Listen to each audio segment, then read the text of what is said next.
Hello, Ryan here, aka Super Messiah, and today we are looking at one of my favourite ships, which is the Redeemer, or the Aegis Redeemer. Now, this was the winner of the next great starship, and although when I first saw it, I didn't like these main thrusters. I thought they looked a bit odd, and I didn't really understand how they could possibly work. But over time, especially with seeing the interior, I've definitely grown to like it a lot more. Robert, who has kindly purchased it to allow me to review it, doesn't like it. He doesn't like the, like I said, he didn't like these parts here. But then this is a guy that likes the Herald, and I hate the Herald, so each to their own, I suppose. But thank you, Robert, for purchasing this so I could do the review. Now, this is classed as a dropship or a gunship. It's to hold people in. We'll have a look in a minute when I open up the inside. It's to hold people inside and then come down onto a space station or to another ship, and excuse me, and allow them to jump out and, I suppose, wreak havoc. But it's a bit role specific at the moment, and we haven't seen any variants as yet.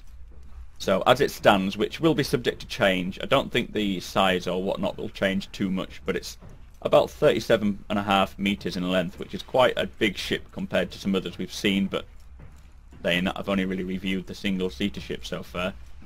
It's 19.5 meters beam by 11 meters in height, and its cargo mass is approximately 42,000 kilograms. But again, size and mass and all this malarkey will change, I expect, as more ships get developed. So it doesn't have any freight units, as it's not cargo, but it does have a little space for freight, which we shall see in a second. It's 5-person maximum crew. I believe that excludes the people you are dropping off. It has a max power plant size of 6. Currently, the factory power plant is a Swift D12.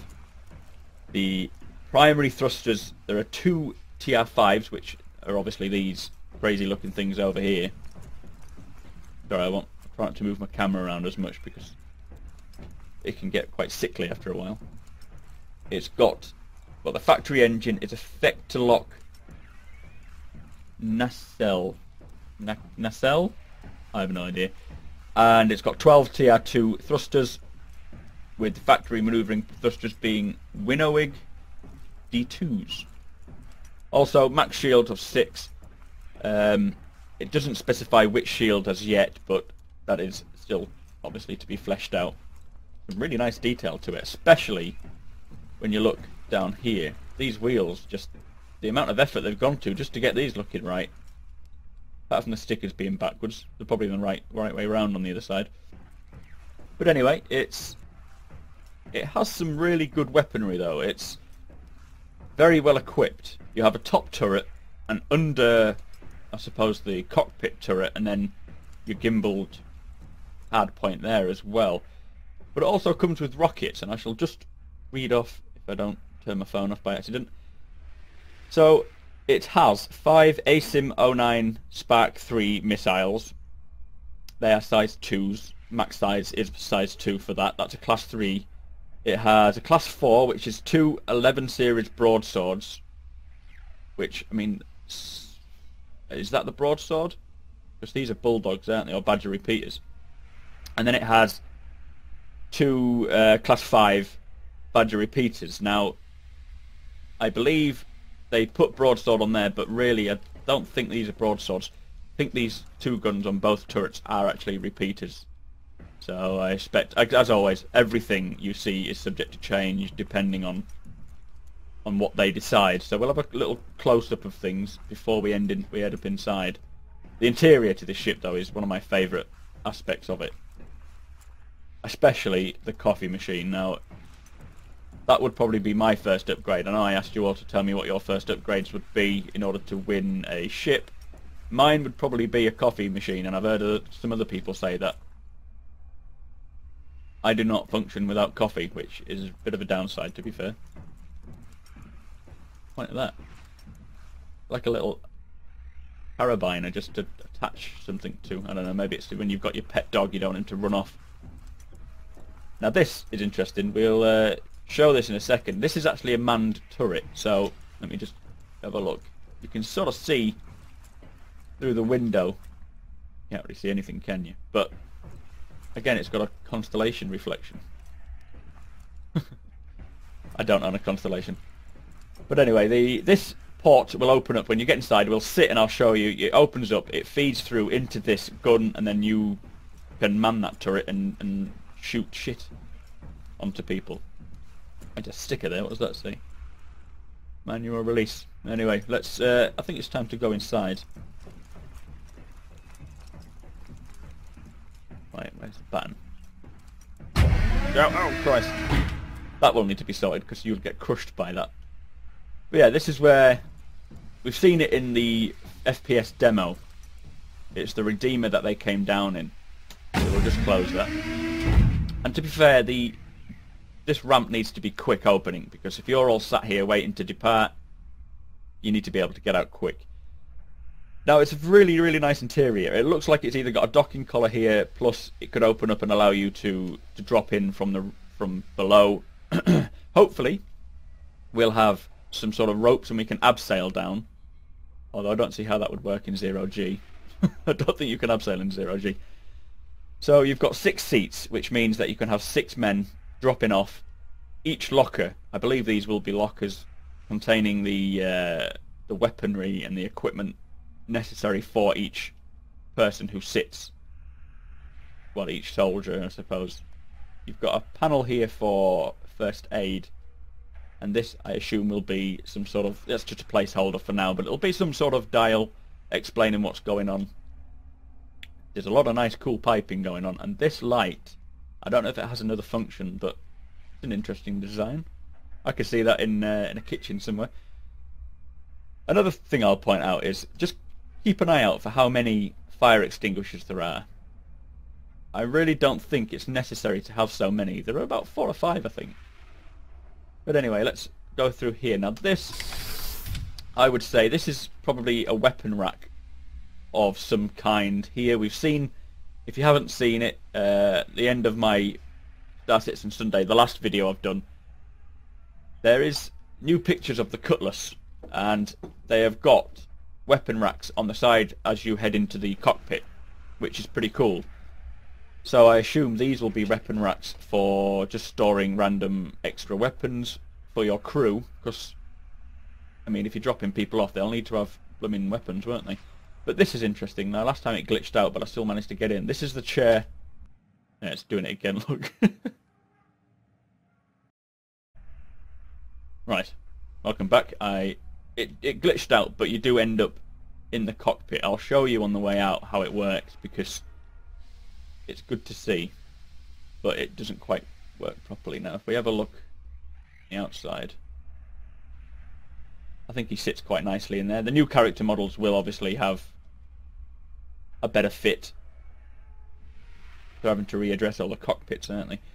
But again, this is a pretty cool little place to be. I think you need to be upside down rather than facing this way. Well, probably not. I don't see how it'll work unless your guns obviously sort of point downwards. It would be kind of awkward trying to see people. Or maybe not. I don't know. Tell me what you think about this cockpit view. I suppose if they're flying around by your feet somewhere, you can see them and shoot them, but I just don't think the visibility is all that great, to be fair. Still, looks pretty cool. So we'll come out of there, and this is how you actually traverse from and to that. So this is a little tunnelway that we walked past, and it retracts back, keeping it sealed. Obviously, as an airlock. Pretty sweet. I like that. Just close the door. So we'll head upstairs. Now this is a 3-level ship. Oh Christ, I'm bouncing around. Which I think they've done really well to actually sort of house everything. Because looking at it from the outside, it's hard to imagine all this is within this one ship. Look, two more fire extinguishers. What are they trying to tell us? Is this prone to fires? Now I think these are power reactors, aren't they, or some sort of generators, which if they are, they'll have a mechanic of their own. It'll tell you the stats of each generator, I would think, telling you how You know, maybe one panel per 2 generators or reactors. I think that's what they are anyway. But yeah, I expect if they get damaged, you'll have to replace them. Quite interesting. And this will be where the majority of the information will be held. So you'll have a pilot and then someone, hopefully, who is checking up on this stuff, making sure everything is accurate. Again, just placeholders for now. They will have more specific panels telling us what's going on. But I can just imagine, you know, coming through, getting into your cockpit. We'll get in now. Well, in a sec. We'll have a look at these panels first. I don't know what these are. Could they be some generators? Maybe the shield generator? No, I don't know if you can get to the shield generator on the inside. Who knows? Anyway, let's get inside. Pretty nice normal HOTAS setup. Pretty much like the Warthog, I think. The expensive controller. So, as said before, this was the ship they used on the FPS demo. As you can tell from the cockpit view. All placeholders. The UI is still to be developed for this ship. It does look nice though. I'm liking the cockpit. I can just imagine flying in, dropping someone off, and then flying off again, or providing some pass cover. But no, nice cockpit. Nothing really much to see else in there. Now, my favourite part of the ship is this next floor. This is classed as the living quarters. I suppose it's not really 3 floors. There are some steps, but it's not a great step up. Now this is just amazing. I love this area. And obviously if your team who are not prepped down there, if they're not prepped, sat in those chairs waiting to be dropped off, they could be up here, look, getting a little coffee machine with mugs. I am surprised that they haven't got some sort of gyroscope mug, which, you know, if well, I suppose 0G it doesn't matter, but in normal, you know, human Earth gravity, it would you would need some sort of cup that would manage to, like when you get on a ship. Anyway, I'm waffling. I'll move on. So it looks like you've got quite a lot of storage here. You can't access them as yet, which is a shame. You have a cooker and an iPhone sink, which is pretty sweet. I mean, have you seen the iPhone kettles where you can boil a kettle with your iPhone? Set it to program it, and you know, if you're laid in bed, turn it on, get it going. I wonder if you can do that with this. Use your Moby glass. Yeah, you can probably roast a chicken and all sorts in that. So some more panels here. Not really sure what they're for. Probably storing cereal. Possibly. Another fire extinguisher. Is there any more? So yeah, 5 fire... Let me say that again. 5 fire extinguishers. It's kind of concerning. Another panel here which will tell certain stats for the crew. A nice table where you can all sit around and commune. Go anti-clockwise. Have the toilet. I won't bother sitting in it. I have a thing for sitting in toilets. I'm not going to bother this time though. You can wash your hands while having a poo, which is quite handy, because then I suppose you'd have to do it afterwards. We'll have a look at that in a second. That's the cargo bay. This is the iPhone shower with... Oh, that's bright, isn't it? You've got your little bottles of shampoo and a towel, microfiber towel, space towel, I reckon. That again. Now this is the cargo bay, and it doesn't actually look like much. It looks like it can't really hold much, but I figured a way of getting in. Hang on. There is a method to this. Run, you idiot. There we go. So if you have a look, it's actually really spacious inside here. And I reckon you could fit quite a lot of cargo. I would say that this is probably a crane. This must be a door, I would have thought, unless it comes out the floor. No, I reckon here is the door. It'll open up this hatch, and then here you can see the hydraulics actually, can't you? And then the crane will come in and pick up anything to take out. So again, a little method. You could probably hide in here if you're being boarded and everyone else has died. So I don't like leaving things open. Now this, in fact, these are quite interesting. This pipe coming out here with the blue and the green, that looks like it may feed this gun. Sorry, I need to keep clearing my throat. I bet it's really annoying for you all. That's quite cool. The seating in this ship is just like a roller coaster. The lighting's nice as well, at least you get a good bright scene. So this is the top turret. Again, very limited visibility. I think with these turrets it might be worth sorting out all this framework, because it really gets in the way. I mean, this one right in the middle is pretty much eye level, and if there's a ship coming straight for you from slightly above, you're not going to see it, are you? Really cool gunner's cockpit, or turret should I say. But yeah, when you've seen one, you've seen them all, haven't you? So, I suppose the last aspects of the ship is, let me just send that back up again, is these sleeping quarters. You have 2 beds, possibly 3, I don't know what that's for, but I suppose you'll take it in turns to nap. The handy, because obviously we understand how the sleeping works, and you know, you sleep to come out of the game. I've just noticed these tables and chairs are on what look like rollers. I wonder if these will fold down and that will retract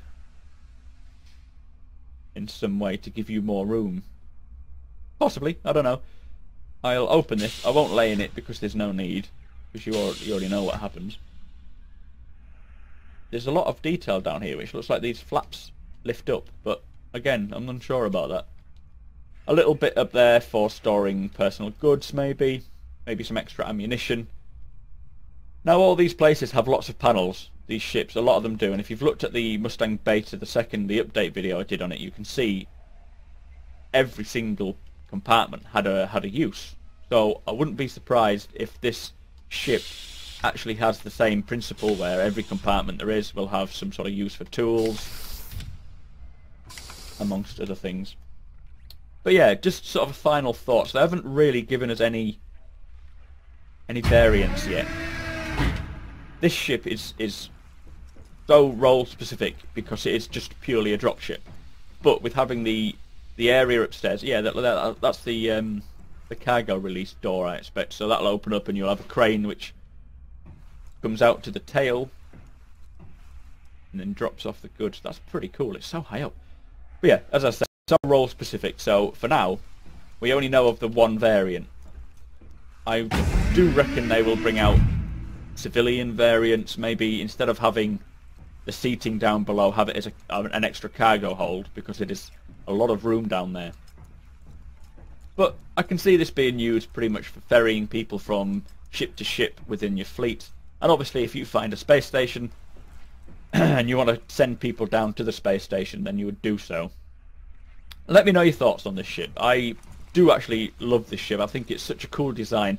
Again, I'm not 100% about the sort of lobster claw thrusters, but they look kind of interesting, different to what we've seen. Yeah, tell me your thoughts. So don't forget to subscribe for more future Star Citizen content. Don't forget I do Star Citizen Sunday. If you don't know what it is, it's a weekly show which recaps everything on Star Citizen over the past week. Big thank you to all our patrons, as without you these videos would not be as possible. So thank you very much. Don't forget to like it, share it and comment, and I shall see you in the verse.